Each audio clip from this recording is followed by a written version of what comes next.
हाय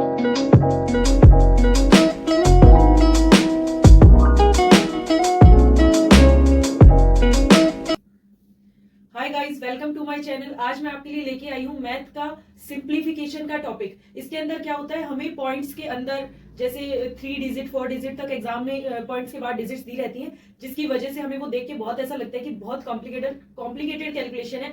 but वो उस calculation को एग्जामिनर हमसे क्या पूछना चाहता है, मैं आपको वो एग्जामिनर के तरीके से उस क्वेश्चन को दिखाऊंगी।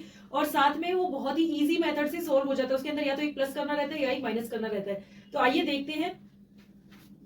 जैसे ये सिंप्लीफिकेशन के टॉपिक में हमें क्वेश्चन मिलता है इस तरीके से। क्वेश्चन मैं आपको बाद में दिखाऊंगी, पहले आपको मैं जो उसके अंदर फॉर्मूला लगेगा वो बता देती हूँ। तो ये हमने अपनी स्कूलिंग में पढ़ा था, क्योंकि हम बहुत स्कूलिंग के बहुत गैप के बाद हम क्या करते हैं, कंपटीशन की तैयारी, तो इस वजह से हम उन चीजों को भूल जाते हैं। तो आइए पहले उन सब चीजों को रिकॉल कर लेते हैं। जैसे इसमें एक फॉर्मूला हमने पढ़ा था a प्लस बी की स्क्वायर। तो ये क्या होता है, is equal to A square plus B square plus 2ab। इसी तरीके से a माइनस बी की स्क्वायर का फॉर्मूला क्या होता है, A square plus B square minus 2ab।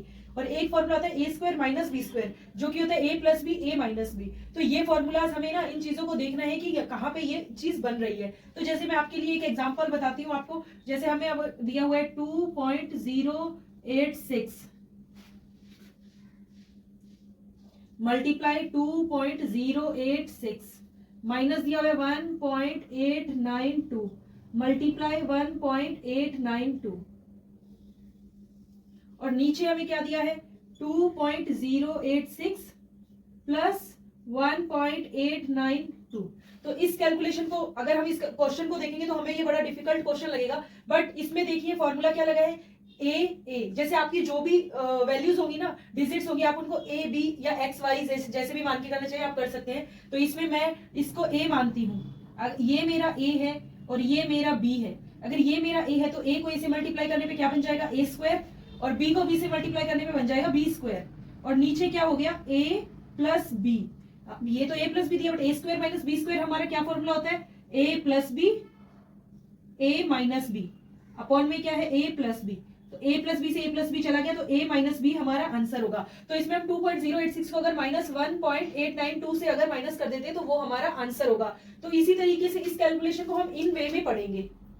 इसी तरीके से हम एक और एग्जांपल लेते हैं। जैसे हमें दिया है 188 गुना में 188 minus 2 multiply 188 multiply 117 plus 117 multiply 117 upon हमें दे दिया है 188 माइनस 117, हमें ऐसा दे दिया है। तो अब मैंने आपको कहा था कि जो भी डिजिट्स आपको दिए आप उनको ए बी सी इस तरीके से माने। तो हमारे पास इसमें दो तरीके की वैल्यूज है, तो हम उन्हें ए और बी मानेंगे। तो ये हमारा ए हो गया, ये हमारा बी हो गया। तो इस तरीके से हमारा क्या बन गया, A multiply A square minus 2 A multiply B A B plus B multiply B B square upon में हमारा क्या आ गया, a माइनस बी। ये आपको उस टाइम ही माइंड में क्लिक हो जाना चाहिए कि a square minus 2ab plus B square किस चीज का फॉर्मूला होता है, ये होता है a माइनस बी की स्क्वायर।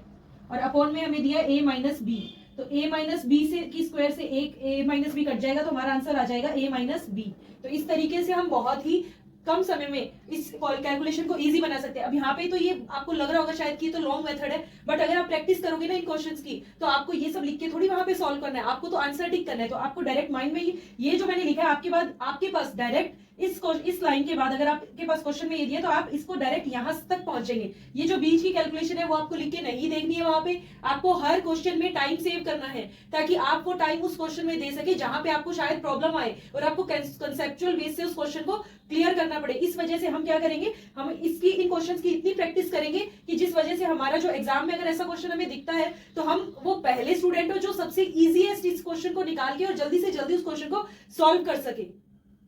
हम एक और एग्जांपल की बात कर लेते हैं। जैसे 2.16 multiply 2.16 plus 2 multiply 2.16 multiply 1.56 plus 1.56 multiply 1.56 upon में हमें दिया है 2.16 प्लस 1.56। अब हम इसको भी ऐसे ही पढ़ेंगे। ये क्या हो गया, a मल्टीप्लाई ए स्क्वायर, ये a स्क्वायर हो गया, और ये हमारा क्या हो गया 2 मल्टीप्लाई ए बी प्लस ये हमारा हो गया बी स्क्वायर। और अपॉन में हमारा है a प्लस बी। तो अब इसमें ये फॉर्मूला बन गया a प्लस बी की होल स्क्वायर का, a प्लस बी की होल स्क्वायर अपॉन में a प्लस बी। तो ये कैंसिल होकर क्या बन जाएगा a प्लस बी। तो इस क्वेश्चन का आंसर हो जाएगा 2.16 प्लस 1.56, इन दोनों का जो प्लस होगा वो इस क्वेश्चन का आंसर हो जाएगा।